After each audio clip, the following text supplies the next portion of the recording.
Puto banana cheese mga kakusina, perfect partner sa kape, pang merienda, at pwede rin pang negosyo. Kung gusto mo ng ekstrang pagkakitaan, pwede mo ito idagdag sa puto business mo. Hindi ka mapapahiya sa sarap at lambot nito. Kaya naman, umpisahan na natin agad dito sa ating 8 piraso ng saging na lakatan. Kung malalaki naman ang saging, pwede na ang 4. At i-mash lang natin ito.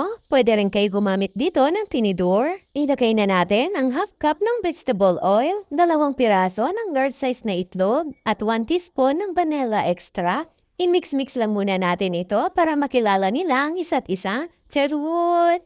Bago natin ilagay ang half cup ng asukal at i-mix lang natin ulit ito hanggang sa matunaw ang asukal. Mas mabango at mas masarap kung saging na lakatan ang gagamitin natin.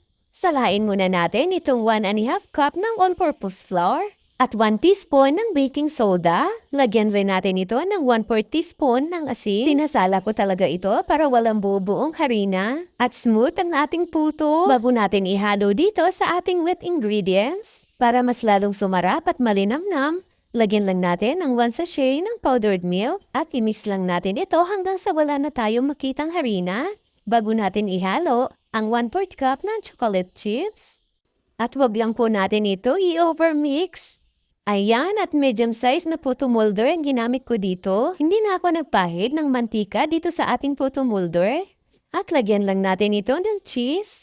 Steam lang natin ito ng 12 minutes. Lagyan lang natin ng malinis na tela ang takip ng steamer para hindi matuluan ang puto. Napakaumbok talaga ng ating puto banana cheese.